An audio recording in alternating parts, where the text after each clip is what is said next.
नमस्कार, आप live cities देख रहे हैं। मैं हूं परमवीर सिंह। लोकसभा चुनाव को लेकर देश के साथ साथ बिहार की सियासत तेज है।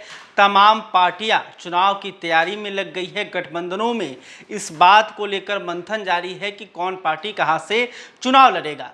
आपको लाइव सिटीज भी बिहार के तमाम सीटों का हालचाल बता रहा है और आज हम बिहार के खास सीट की चर्चा करने जा रहे हैं। वो सीट है बांका, जिसे समाजवादियों का गढ़ माना जाता है। बांका से कई बड़े दिग्गज चुनाव जीतकर आते रहे हैं। दिग्विजय सिंह, मधु लिमये, चंद्रशेखर यहाँ से चुनाव जीते रहे हैं। अब जो बात है हम बांका की करने जा रहे हैं। 2019 के चुनाव में यहाँ से जदयू के गिरधारी यादव ने राजद के जेपी यादव को चुनाव हराया था। और बांका में 2019 में क्या कुछ हुआ था, किसे कितना वोट मिला था, ये तमाम चीज़ें हम समझने की कोशिश करेंगे और आंकड़ों से ये पता करने की कोशिश करेंगे कि यहाँ पर किस पार्टी का कितना जनाधार है। अभी हम बात करते हैं बांका लोकसभा की। तो बांका में 2019 के चुनाव में यहाँ से गिरधारी यादव चुनाव जीतने में सफल हुए थे। करीब 2,532 मतों से गिरधारी यादव ने आरजेडी के जयप्रकाश नारायण यादव को चुनाव हराया था। गिरधारी यादव को 4,77,078 मत मिले थे। अगर वोट प्रतिशत की बात करें तो 47.98% होता है। वहीं जयप्रकाश नारायण यादव जो है गिरधारी यादव से काफ़ी पीछे रह गए थे। वो उस वक्त राजद के उम्मीदवार थे। तो इस 2019 के चुनाव में राजद के उम्मीदवार जयप्रकाश नारायण यादव को 2,87,256 मत मिले थे।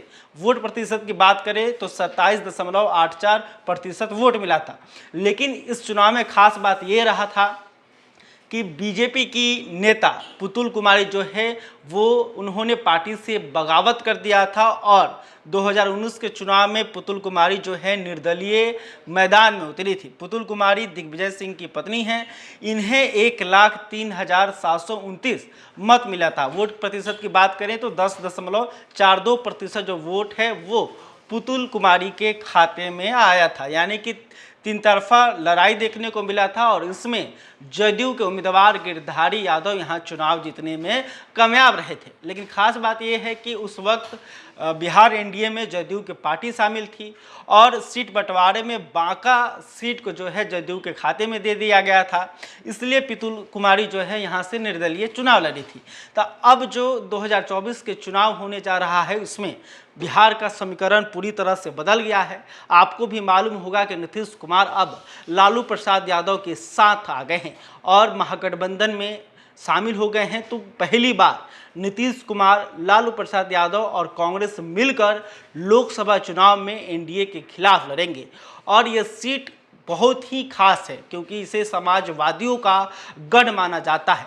यहाँ से राजद के भी उम्मीदवार चुनाव जीत कर आए हैं, बीजेपी के भी उम्मीदवार चुनाव जीत कर आए हैं। इसके अलावा दिग्विजय सिंह, मधु लिमये, चंद्रशेखर जैसे नाम जो हैं यहाँ से चुनाव जीतकर आते रहे हैं। तो 2024 में क्या कुछ होगा इसे समझने के लिए हमें 2014 के चुनाव में जाना पड़ेगा। 2014 का चुनाव इसलिए खास है क्योंकि इस वक्त नीतीश कुमार की पार्टी जदयू अलग होकर चुनाव लड़ रही थी और वहीं बिहार में आरजेडी और कांग्रेस का गठबंधन था। तो 2014 के मोदी लहर में भी बांका जो सीट है वो राजद जीतने में कामयाब रही थी। अब अगर बात करें कि 2014 की, तो 2014 में आरजेडी के जयप्रकाश नारायण यादव यहाँ चुनाव जीतने में सफल हुए थे। उन्हें 2,85,150 मत मिला था। वहीं दूसरे नंबर पर बीजेपी के उम्मीदवार पुतुल कुमारी थी जिन्हें 2,75,006 मत मिले थे। यानी कि फासला जो है, वोटों का फासला जो था वो मात्र 10,000 के आसपास का था और 10,000 के करीब वोटों से यहाँ से जयप्रकाश नारायण यादव चुनाव जीते थे। वहीं तीसरे नंबर पर सीपीआई के संजय कुमार थे जिन्हें 2,20,708 मत मिले थे। ये बहुत ही एक खास आंकड़ा है। यानी कि माले के उम्मीदवार संजय कुमार को 2,20,000 से अधिक मत मिले थे, जो कि वोट प्रतिशत होता है 24.54। वहीं चौथे नंबर पर निर्दलीय नरेश कुमार प्रियदर्शी थे जिन्हें भी 30,000 मत आया था। लेकिन अब देखिए 2024 में जो है आरजेडी और सीपीआई का गठबंधन है। जदयू भी साथ में है।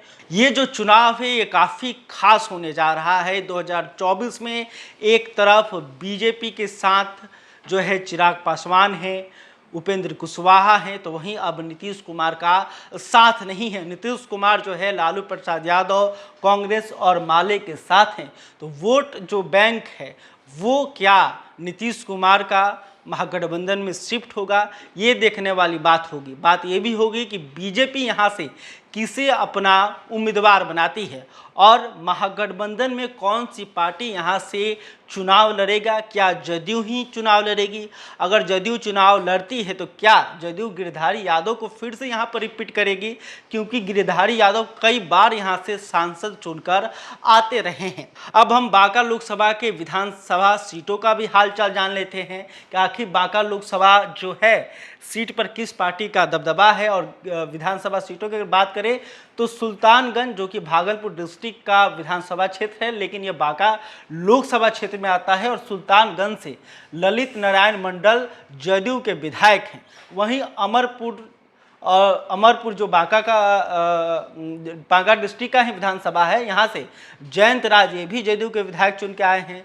धौरैया से भी भूदेव चौधरी ये आरजेडी के विधायक हैं। बांका से रामनारायण मंडल ये बीजेपी के विधायक हैं।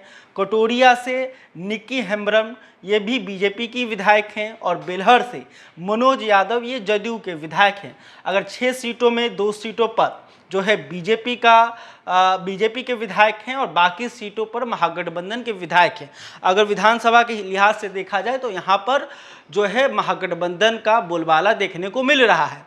अब हम जातीय समीकरण की भी बात कर लेते हैं। जातीय समीकरण की बात करना बिहार में बहुत ही ज़रूरी है, क्योंकि बिहार की राजनीति जो है वो जातियों के आसपास घूमती रहती है। टिकट बंटवारे में भी जातीय समीकरण का ख्याल रखा जाता है। तो अगर बात करें बांका में कि सबसे अधिक किसका वोट है, तो बांका में सबसे अधिक सवर्णों का वोट माना जाता है। ब्राह्मण, राजपूत और भूमिहारों का वोट जो है यहाँ पे सबसे अधिक है। अगर सवर्णों में बात करें तो सबसे अधिक राजपूत जाति का वोट है, फिर ब्राह्मण जाति का वोट है और फिर भूमिहार जाति का वोट है। दूसरे नंबर पर यादव जाति के मतदाता यहाँ पर हैं। यादव जो है जीत हार यहाँ पर तय कर सकते हैं। वहीं तीसरे नंबर पर मुस्लिम वोटर हैं, जो कि इनकी भी संख्या यहाँ पर अच्छी खासी है। और चौथे नंबर पर पिछड़े हैं, जिनकी भी संख्या यहाँ पर ठीक है। और 5वें नंबर पर यहाँ पे वैश्य वोटर है, जिनकी संख्या जो है ठीक ठाक है। तो यहाँ पे सवर्ण जो है किसी को जिता सकते हैं, किसी को हरा सकते हैं। वहीं एमवाई समीकरण यहाँ पर काफ़ी प्रभाव रखता है और एमवाई समीकरण के बदौलत ही 2014 के चुनाव में राजद यहाँ से चुनाव जीतने में कामयाब रही थी। तो देखना होगा कि 2024 के चुनाव में इंडिया के तरफ से कौन उम्मीदवार बनता है और एनडीए के तरफ से कौन उम्मीदवार मैदान में आता है। क्योंकि बांका लोकसभा सीट जो है अपने आप में खास सीट है, इसे जीतने के लिए बीजेपी अपनी पूरी ताकत लगाएगी, तो वहीं महागठबंधन भी इस पर दोबारा कब्जा करने के लिए अपनी ताकत झोंक देगा। तो देखना होगा कि 2024 में किसे उम्मीदवार बनाया जाता है। बहरहाल अभी तक आपने हमारे चैनल को सब्सक्राइब नहीं किया, तुरंत कर ले। इस खबर को लेकर, बांका लोकसभा सीट को लेकर आप क्या सोचते हैं कॉमेंट करके बता सकते हैं। वीडियो फेसबुक पर देख रहे हैं तो हमारे पेज को भी लाइक कर लें। बहुत बहुत धन्यवाद।